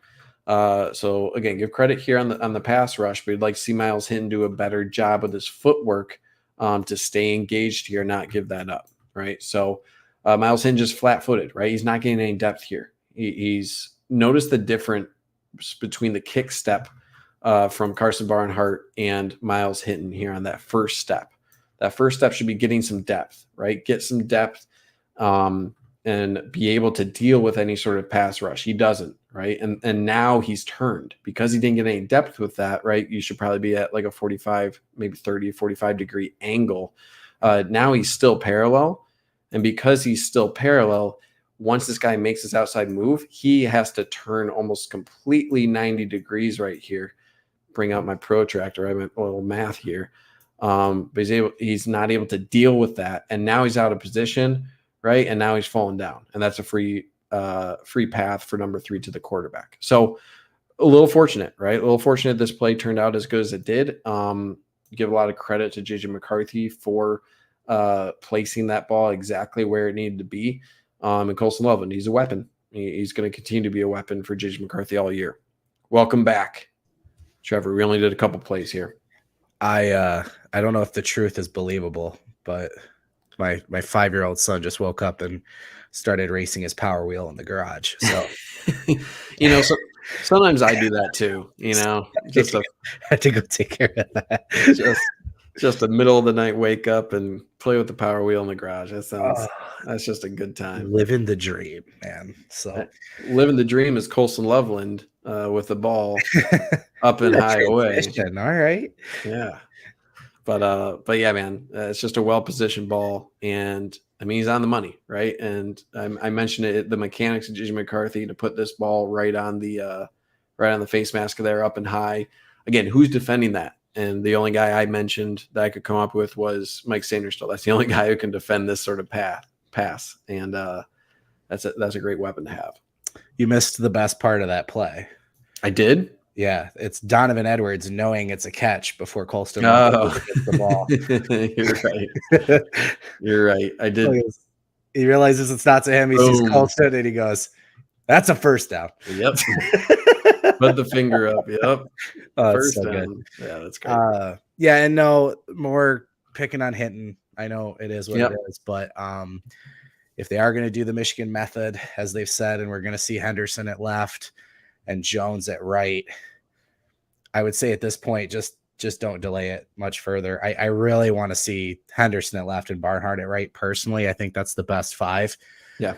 But if fair or not, mean or not, whatever, if this was the tryout, so to speak, like Cade and JJ last year, Hinton said his tryout, it's time to figure out who the 2 guys are going to be.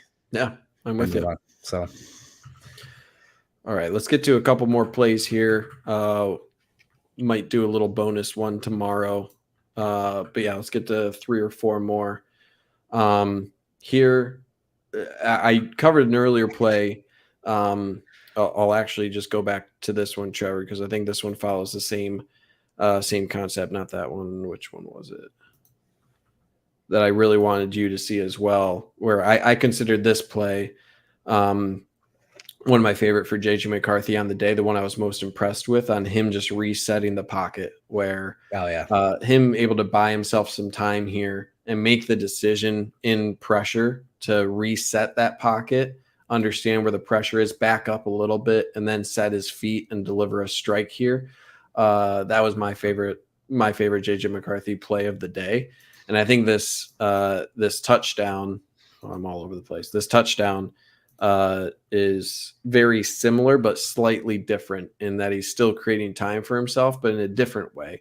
But still, technique is excellent in the way that he's operating that. Where he's still buying himself some more time, but he understands that, in this case, he's setting, not seeing what he likes. There's some pressure, some bodies falling up in front of him, and now it's just time to get moving. And I really like, my favorite part of this technique is he's not just going, horizontal here. He's getting some depth so that he can really drive into this throw.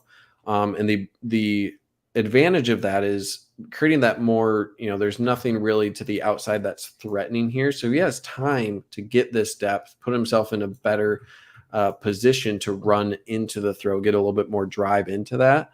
But it gives more time for your wide receivers to make something happen. So I think he's not rushing things. He's creating a little bit extra time for himself and letting things open up, letting the play come to him. And he's keeping his eyes downfield really well and making great choices in the face of pressure here. So just really impressed with that. Right. And of course you want to be limited in throwing across your body, right? Is this truly across your body? I wouldn't say so, but if there's a guy who can accomplish that, I think it's JJ McCarthy. He just looks so calm now. Yeah. Right. And it's when he stands in the pocket, like you said, he's set at all times and he's going through his reads. Right. That's another thing. Last year Cade was very pre-snap and JJ was making these plays after, but you see him making his reads and, like you said, smart decisions. And even on that one, I don't know how to describe it, but like he takes a little bit off of it almost. He does something with his wrist. Like you can see an adjustment where something clicked with Ohio State last year where it was like, it doesn't have to be perfect. Right. He's open. Just make sure he gets it. And that's kind of what that throw was to me.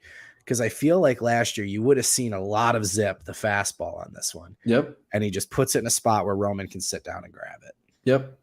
And it's funny because like at this point, no one is on their original routes anymore, right? He's looking over at Colston Loveland. This is covered. This maybe a little bit of space here, but he can probably react quick enough to where that's a little bit dangerous. There's a guy over the top of Roman Wilson at this point. So he doesn't like what he sees, right? And then he feels a little bit of pressure. And then he starts saying, okay, I'm going to run this way. I'm right-handed, right? And see where this can go. And then, he's able to find the guy who's able to create a little bit of space. And I think Roman Wilson, again, had the most potential, right? Most potential, most room just to make something happen. And he did that. So I feel like last year he was kind of, as you said, like just a little bit, didn't look as comfortable doing this. And when I see JJ McCarthy doing this now, whether it's recreating some space in the pocket or doing a slight rollout like this, you're trusting him a lot more to be making the right decision here. And again, this doesn't have to be a perfect throw. There's a lot of space there, and he delivers it in a spot where it's really safe for Roman Wilson to make just an easy catch. So he's making things seem a lot easier. And when your offense is making things seem easy, that's just a really good sign, because it's not easy, right? It's not easy to make this decision, to make this look calm. Things are not going to plan here, right? You're improving, and the team is much more comfortable in these situations because of, an additional year of having that under JJ McCarthy. And I know we talk about the levels all the time. And I know this is a little bit different because the guy's release, but he's watching Loveland the whole way. Yeah. And, so right there, he gives up on Wilson, comes back across, and look, he's looking at Loveland, and now he sees Wilson come back into the picture. Right. Yep. Right. So this is another thing too, where like he might have forced that into Loveland last year. You're right. Right. But he knows he's got freedom. He's taking his time. He's letting it present itself in front of him. And again, some things are just like an eye test thing and looking the part. And I'm sure like a QB coach can break down every piece of the mechanics that I'm seeing that looks better, but he just looks the part more, right? There's just something about his stature in the pocket. And even when he's running, whether it's the knee bend and the full set or where he's keeping the ball, the way he's delivering it, he looks so much more comfortable this year. Yeah. And one thing to call out, you would like to see Drake Nugent do a little bit better, right? You got to be a little bit worried whenever you have a hand that's covering the numbers there. You got to be, sometimes that'll get called for holding here.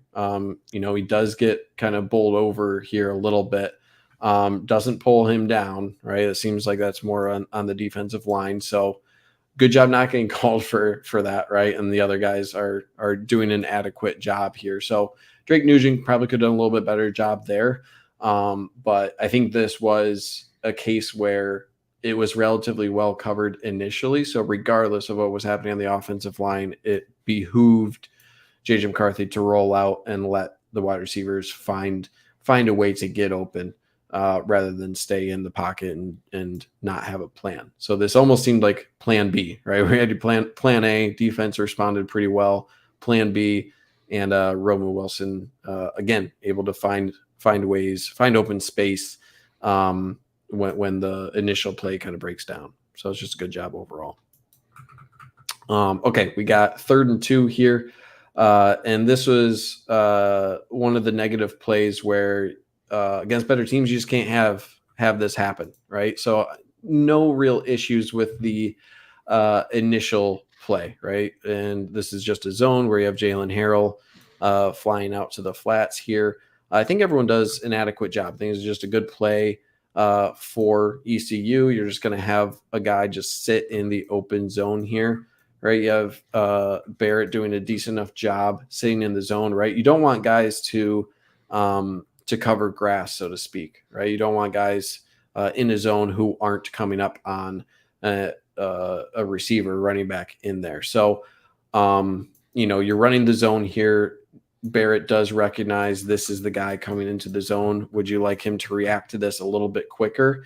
I'd argue he can't really, right? As soon as he recognizes that, his eyes go from the initial running back here, right?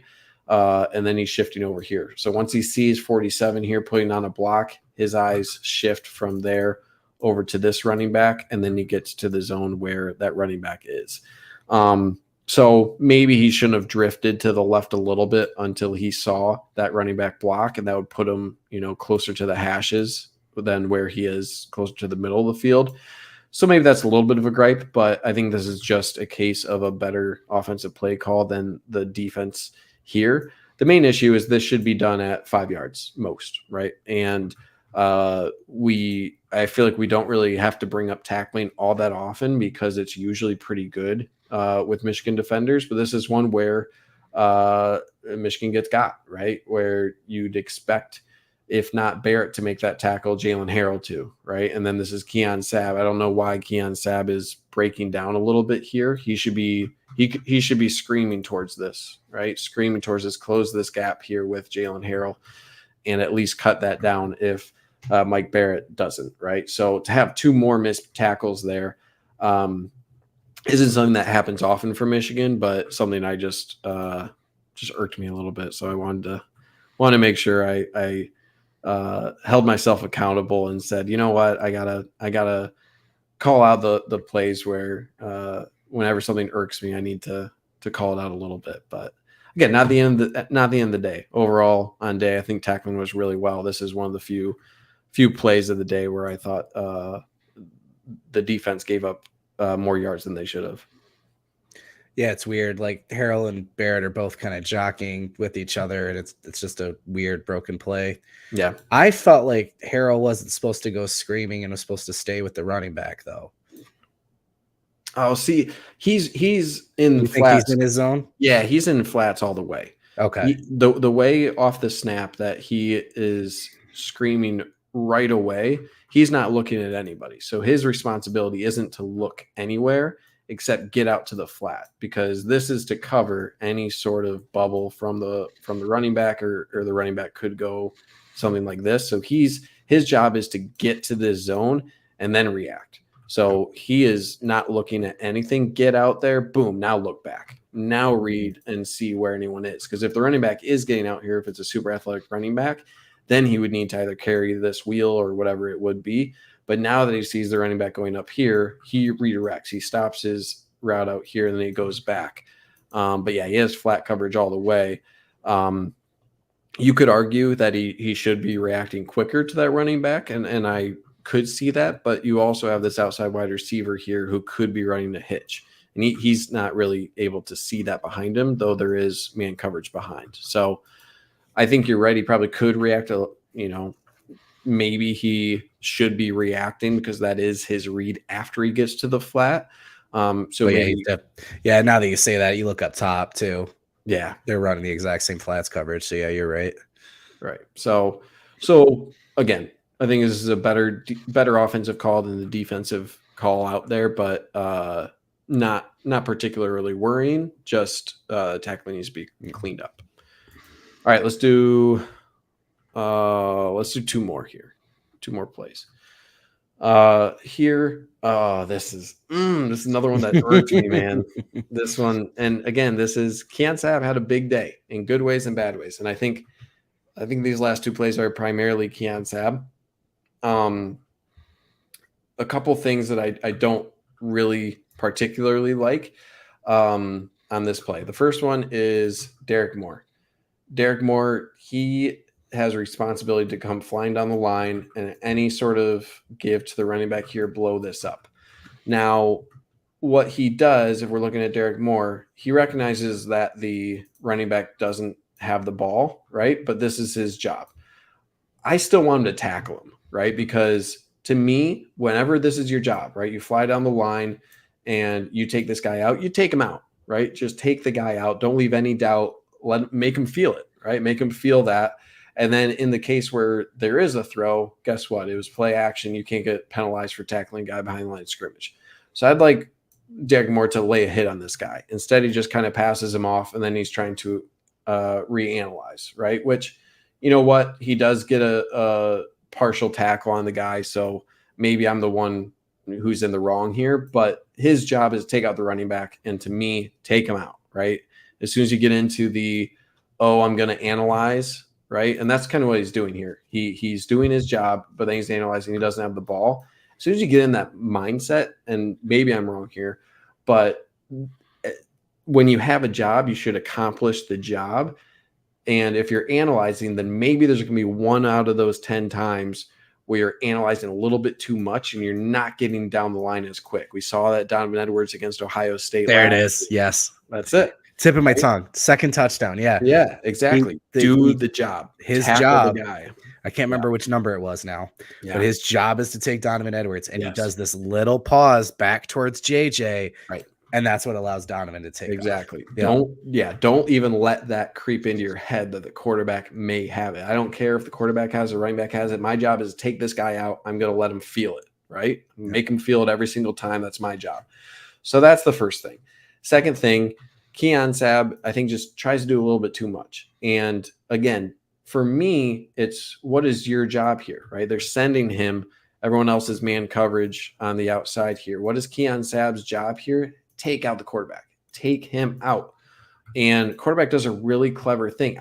To me, this is an actual pass. I don't think there's any sort of pass option here. Maybe there is, but this wide receiver is blocking all the way. And I think what that leads to me is this is just a smart play from the quarterback to attempt this throw, get this pump fake just to get this guy the hell out of there, right? Get this guy to react to that pass and create some more room, because that's exactly what happens, right? Keon Sabb loses his feet here, and that opens up a running lane for your quarterback. Give some credit to Cam Good here for beating his block, right? He's doing a good job staying engaged, disengages, and forces the quarterback on a different path. So give some credit for him, right, for doing that. But this is it seems like a designed quarterback draw here. And Keon Sabb, again, if he doesn't react to this, right, and his reaction to this is I'm going to destroy the quarterback, he probably does, right? But because he tries to do just a little bit too much, right? He's trying to throw the ball. Trust your coverage out here, right? Trust these guys to be able to make a play on the ball. This 3rd and 5, take out the quarterback, right? If he actually does throw this, guess what? You're going to be able to get a big lick on the quarterback. So again, young safety, maybe break down your feet here a little bit, just again, a little bit too much. So those are the 2 guys I'd like to see do a little bit better on this, but again, give some credit to the quarterback. He made a good play there. So just a little bit of a bummer because you could have really laid a good lick on him. And he just gets a little bit undisciplined. And I think that's just youth, right? It's really good to put this on film to be able to make that into a teaching moment where it's like, you're looking silly, right? If you're number 3 here, you look silly. Keon Sabb looks a little silly, and turn that into a teaching moment for future games. Yeah, like you said, he had a really good day. He had some teaching moments. That's to be expected. But yeah, that's a play I fully expect the best tackler on the team, Rod Moore, is coming in screaming and getting the quarterback down there. Yeah, make him pay. If he wants to make that throw, make him pay. And make him think twice about faking that the next time. And then, 3rd and 8 here, we have Keon Sabb making up for it, right? Not giving up on the play, really showing excellent poise after a really great throw, right? This is very similar to J.J. McCarthy's throw. It's closer, not quite on the hash mark, but that's a tough throw to make. Cross field deep out, and the wide receiver has it. And if not for Keon Sabb getting his hand in there, this is a great angle of it. If he doesn't punch right through here with that right arm, boom. He doesn't even punch the ball, punches the tricep. That can't feel good. But that just creates, and then he gets his fist between the arms and just continues on, right? And that's just enough. I don't know how the refs, they conferred together. And it's like, yep, that's a catch, while the ball is kind of tumbling out of bounds. I don't know what you're looking at, but anyway, really good job not giving up on the play. And that's the sort of effort that will get you in there, right? Where he could, in his mind, right here, be like, crap, I lost it. I didn't get over quick enough, right? I didn't get on top of this. But he doesn't. He continues on, works his arm between, and gets that initial punch, or that second punch. I don't even think it's the initial one where he punches the tricep. He keeps working his hand in there, and boom, right there, a little bit extra force. And that gets the ball out. So that's not something I would have expected to see from a very young safety like that. And I think, continuing to make those plays will show that that's just effort based, right? You could very easily, like I said, give up on that, but he keeps at it. And who knows, maybe something will happen. And that's exactly what did happen here. Is he's able to dislodge that ball. So just a great job. And I think it shows a bright future for him. Yeah, this is Steve Clinkscale's coaching and recruiting on the screen for you, right? So yeah, Keon played 26 snaps as safety, 12 in the slot and 7 in the box. Yeah. Right. Zeke Berry had a pretty similar layout. Sainer still's a guy that can play in multiple spots. Will Johnson's a guy that can play safety nickel. Right. Rod Moore we brought up, right? So these guys are coached to be safeties and corners and make plays. I mean, the Sainer still tip against Stover. I mean, we're going to talk about that one for years and years, but that's something they coach and practice every day. So good call out, though. I kind of always just thought it was that initial punch, but you're right. He keeps fighting. That first punch is right in his arm. Yeah. Which, that can't feel great. But, the ball doesn't come out there. It comes out when he reaches back in. Yeah, right. And this is slow motion, man. Like, to have the mind to be doing that, it's especially a guy first start. That's a big play, man. Yeah. Yeah. It's good eyes, right? We go back to like Josh Wallace, right? We go back to Keon Sabb earlier, where defending the seam from the tight end, right? It's where are your eyes? Where are you following? Where are you focused? You're focused on the ball, right? That's what matters. And if you can't look back on the play, or if you're coming late like this, right? We saw with Sanders still last year, he called out with Stover, right? Where are the hands? Where do I put, where can I best affect this ball? And that's the focus. Like even with the interception, right? That we saw of Josh Wallace, like how can I get to this ball? And you're exactly what you said. This is slow motion. To have the dexterity, the ability to be able to get your arm in there, that's a credit to Coach Flink. And give credit to the players as well, but to be a safety, right? To be Keon Sabb making this, that's a cornerback play. So exactly what you said, having that level of ability from both your cornerbacks, your nickel, your safeties, your backup safeties, that's exceptional. And this again is another testament to keep Coach Clinkscale on staff as long as possible, because we simply didn't have this 4 or 5 years.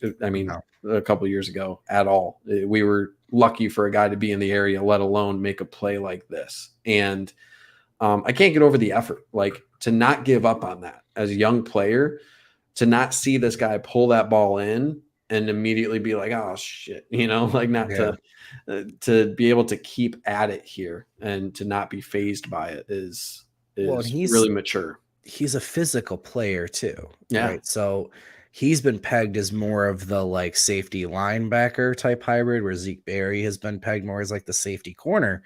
And he could easily be thinking like, I just want to lay the dude out here. Sure. Right. I just want to make a big hit. And he doesn't. He makes the smart play. Yeah. Yeah. Where are your priorities here? Right. What is the best course of action? That is a crazy good throw, though. It is. Because the out throw is tough enough as it is, but when you're coming across your throwing arm like that. Yeah. And the quarterback does a good job resetting the pocket as well. And he has Mason Graham bearing down on him, right? You got a little stunt here between Brady McGregor and Mason Graham. Mason Graham is a free path here. So be able to reset the pocket here. And really, that's not a great angle as well. He's having to kind of lean back into that throw as well. So ECU did everything right. And this is one of those scenarios where when everyone does everything right, 99% of the time, the offense is going to come down with the ball, unless you have a Keon Sabb doing that, right? So I was a little worried about the secondary coming into this game, and there are some things, of course, to clean up, but the path, the trajectory of these guys, way more confident in multiple positions than I was before this day. Yeah, well said. All right. That's all I got for today. I probably got another like 10, 15 plays or so. We can figure out Second better half. time. Yeah, we can figure out better time for that. You always have the freedom, sir. If you want to go live tomorrow night, that is your deal. Okay. So I probably will not be able to join. So okay, we'll see. I'm sure the kid will have something exciting for me, but yeah. So we will always be here. Ideally, Sundays. We'll make sure we're making you guys aware of when we got some stuff to go live with Toski.